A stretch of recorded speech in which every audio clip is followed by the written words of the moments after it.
It's time for another episode of the Shaun Tabatt Show, a podcast where I connect you with thought leaders from across the globe, digging into some of my favorite topics like personal development, marketing, spirituality, and pretty much any other shiny object that happens to catch my attention. Today, my special guest is David Edwards, and we're going to depart from our normal format of doing an interview specifically about a book and have more of a free-flowing conversation about David's work in ministry. So we're going to see where the Spirit leads us. David, welcome to the show. Hey, man, I'm really honored to be on here. Thanks so much for having me. Well, let's kick off our conversation today with a bit of what we might call the David Edwards origin story. So for the listeners encountering you for the first time in our conversation today, what are a few things they should know about you? Yeah, David Edwards. My good friends call me Dave, but figure that out. Someday I will call you Dave. Yes. And when you get into that inner circle, you're very close. Just a few more burpees and you'll be there, or a few more miles. But been married, I better get this right, 19 years to my amazing wife, Alicia. And we live down here in Atlanta, Georgia. It's kind of our home. Lived in the Southeast a lot. My origin story, I got radically saved when I was 16 years old. I was a skateboarder, and then my friend Damien invited me to go to this punk rock ska show, which is like punk rock music mixed with like instruments and big band. And after the show, he said, "Hey, do you want to come to my youth group?" And I said, "Are the same girls that went to the show going to be at the youth group?" He said, "Yeah." I said, "All right, I'll go check that out." And then over a period of a couple months, I just kept going. And then something in my heart was being drawn in. I remember very distinctly one day the youth pastor said, not only would Jesus wash the disciples' feet, he would wash your feet. All of a sudden, Jesus went from this big guy in the sky I was kind of scared of to someone that was personal and washing the filth out of my life. So from that moment, just on fire for Jesus. Like I was reading the Bible, not because someone told me, but because I was hungry. I would pray every night for hours and hours, not because I was trying to be spiritual. I couldn't stop praying until I got closer to him. The Brownsville Revival started and began to really impact our youth group. So we drive for hours and hours and hours to different places to hang out with kids just to watch a VHS from the Brownsville Revival. So I ended up going to school down there for a couple of years, and really amazing impact in my life. Straight from ministry school, we went to Africa to do the whole mission thing. But we've just been burning for revival ever since, just to really see God touch our generation in amazing supernatural ways. We have a passion to raise up revivalists. And for us, that looks like kingdom family, sons and daughters, mothers and fathers doing life together. So everywhere we go and the things that we release on YouTube or books where we share, we're just releasing kingdom family. But a lot of times that's accompanied with God moving in incredible supernatural ways. Well, in terms of your spiritual formation, spiritual development, I'm curious to hear what aspects of, say, the supernatural broke through in your life at what stages? Because I feel like that's a different journey for every person. As I would like to say, as we go further down the Spirit-empowered, the Holy Spirit rabbit hole, God gives us what we can handle as we're growing along the journey. Like, what were those things that you first saw breaking through in your life? Yeah. So right when I got saved, it was in the Church of God. So it was Pentecostal background, and God was moving, and I started hearing about this thing called, speaking in tongues. I didn't really have a grid for that. That was kind of weird. It kind of, challenged me a little bit. But from what I could see is that the people who are the most passionate about God were operating in this gift. And simultaneous to that, I didn't know, I didn't have a grid for anything. So I just, because I was now saved and in love with Jesus, I began watching Christian TV, and I found Benny Hinn on TV, And so I was like, oh my gosh, I would see people get healed. I would see the Spirit come in and touch people in his meetings. I would see the wind blow through the meetings. And so I began to have this hunger to experience those same things in my life. And so I began to feel like we would have these different youth retreats and things like that, where the Spirit of the God would come in and do amazing things. And I remember going up to the altar for the first time and someone laying hands on me. I'm almost 100% sure. As soon as he touched me, I almost jumped back into the water. I don't know what knocked me down. It was just yes, finally. And I fell down. Next hour and a half, I couldn't move. I had these open-eyed visions of the Spirit of God kind of coming in and coming out of me. And I saw like this, the Spirit looked like a living life force, kind of like this blue glory going inside of my body. And I saw these dark things begin to leave. And after an hour and a half of that, I sat up. I was like, oh, I feel like I'm drunk. And I had no grid. No one taught me that language. Like I didn't know that was something that people often said. And as I said that, I fell right on my face. So fast forward a few months, I'm finishing one of Benny Hinn's books because I was in high school sitting out in the hallway because I missed a test. They're like, you weren't here. You can't hear what's happening. So I sat out in the hallway and I finished the last page of that book. And as I shut it, all of a sudden, I felt the Spirit of God just began to flow out of me right there in school. And I had no idea what was happening and I couldn't stop it. So I went and sat back down at my desk with my head down, like praying in tongues as I walked out. So those couple of experiences mixed with a really dear friend of mine named Brandon Weaver, he prayed in tongues. You get around him, you could feel the presence of God. You could feel the Spirit of God. And seeing what was happening at Brownsville, we just became really, really hungry to see God move in supernatural ways. And a lot of times you hear people say, well, don't seek his hand, seek his face. Well, for me, it's connected, right? It's the same person.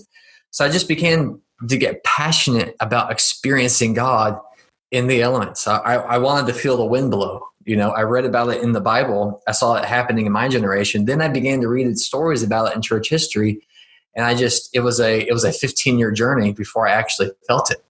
But almost every single time, even now, when I put my hands out, I can feel the winds of God just begin to swirl around.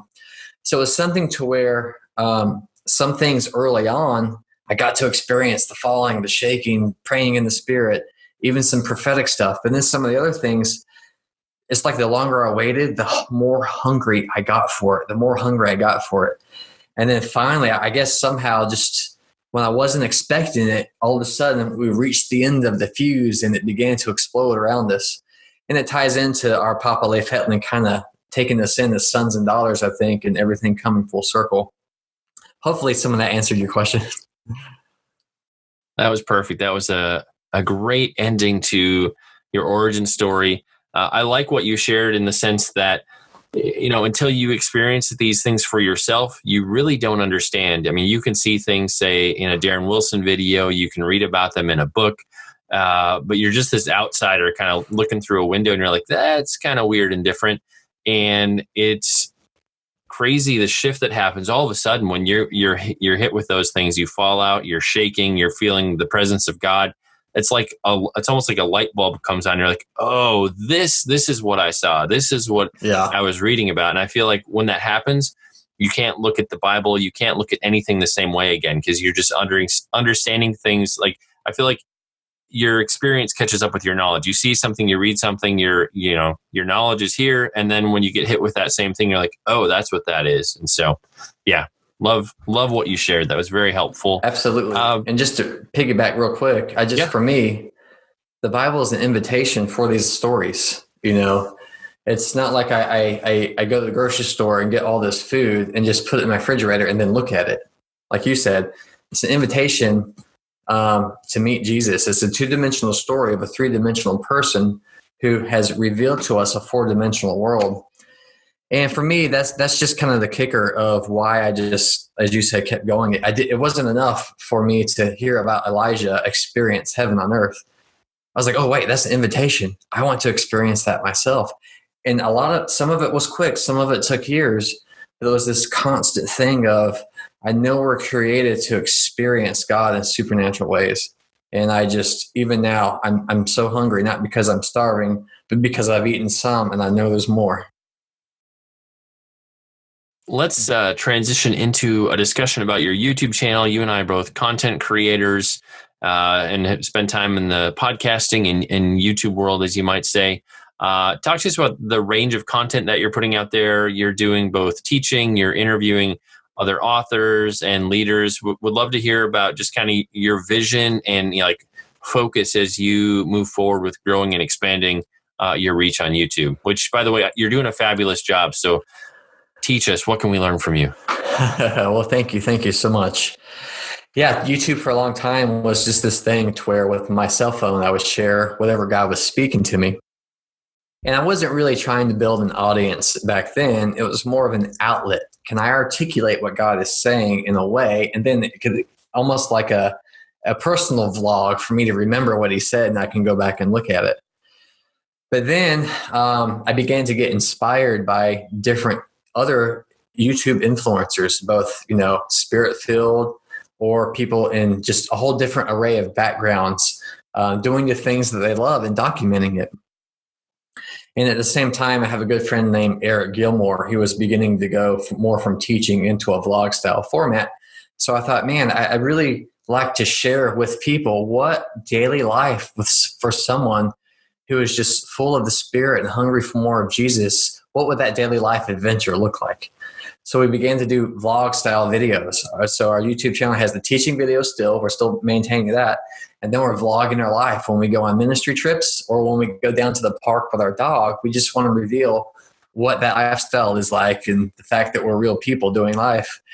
And we've decided to add this crazy element called 3 questions, where we just have speakers and influencers in the Spirit-filled community come on the show and tell us about their books, tell us about their passion, tell us about their heart. And so it's kind of a threefold thing, just the teaching, the vlogging, and just having a wonderful guest on our show to just share their heart and to get the whole message of Kingdom family out there in that creative content. And let's say somebody listening right now is like, oh my gosh, I want to subscribe to David on YouTube. What do they search for to find you? It's a bit tricky because I have my avatar name as my YouTube channel. So, and it's linked all over the place, so I can't really change it. But it's youtube.com/DAEFIRE1. So it's Dayfire1. But if you look up David Edwards or Alicia Edwards, Lelessia, it comes right up pretty much in the top hit. Or if you type in David Edwards Revivalist, it should pop up with that keyword. I always just search for David Edwards. I'm subscribed, but I search for your name, and then you pop up at the top of the search results. So David Edwards. It's getting better. It's getting better. See this guy if you're watching this in video, look for his picture that will pop up, and you'll know that you're in the right place. I said we weren't going to talk about books in the opening, but you're an author. You've written a number of books, and would love to have you just share briefly what's your most recent book that's come out, and then what are you working on right now? I know authors are always having 1 or 2 book ideas kind of in the hopper, things they're putting together. So tell us a little bit about your writing. Totally. Well, kind of tying into everything we just talked about and that story of just kind of understanding the supernatural and presenting it in a way that says, hey, these amazing things are for our generation. My most recent book is my first book, revised. So here it is. It's called The Call for Revivalist. It kind of goes into everything we just talked about, following that trajectory. And I'm kind of working on a project right now. I don't want to reveal the name yet, but to really tell how we reached the end of that kind of timeline to where all those things that we were praying about, we really began to see those elemental encounters. And all of a sudden we found ourselves from 2016 even to present day in the midst of these extraordinary things that are happening. And so I'm trying to get a lot of that documented. We were actually near you a few weeks ago. I don't know if you want me to say where you live. Sorry. No, but we were in Illinois a couple of weeks ago at this church, and during worship, it sounded like a helicopter was landing on the building. And so I mentally thought, oh, it must be a train or something. And then some of the other leaders ran out the front door of the building and they were like, hey, where's the helicopter? And the people walking down the street were like, yeah, there's no helicopter here. So this amazing sound from heaven began to fill the building, so much so that you could feel the building begin to vibrate. And that was a unique thing. I'm not going to say it's me and Alicia. It's amazing when Kingdom family gathers together, how the elements themselves begin to respond. So we're trying to document some of these stories of the last 3 years and create this kind of invitation for the viewers and listeners to experience their own encounters, to understand their identity as sons and daughters in Kingdom family and what that can look like as creation is restored to the image of God. Well, and our focus today is just a brief interview for y'all to get to know David. I know we could go down a bunch of different lanes and go deeper. So, David, I'll definitely have you back in the show. I think we'll have many, many things to talk about in the coming years. But in addition to your YouTube channel, you also have a website. So where's your home base? Where can people find you on the web to learn more about your itinerant ministry work, your books, and other resources? Yeah, if you go to revivalism.net, that is our current website. We're also developing a partner website with that called kindredrevivalist.com. That'll be up and running soon. So I don't know how long this will sit on the internet, but it may switch over. So that's the place just to find out more about us, our life, our ministry, things like that. We have our YouTube channel. Right now, the best place to get our books is Amazon. If you go on Amazon and just type a search in for The Call for Revivalist or David Edwards, our page should pop up with all of our different resources. And like we do with every episode, we'll include detailed links in the show notes, places where you can connect with David and pick up a copy of his book. So when you're done listening, you can head on over to ShaunTabatt.com. It'll all be linked up for you right there. It's time to bring this episode of the Shaun Tabatt Show to a close. Many thanks for being a part of my conversation with David Edwards. Once again, if you want to connect with David, a great place to start is his website. You can find that over at revivalism.net. And David, I just want to say thanks so much for sharing with us today. It's been a great pleasure and an honor to finally have you on the show. It was long overdue. Absolutely, bro. It was great. Thanks again.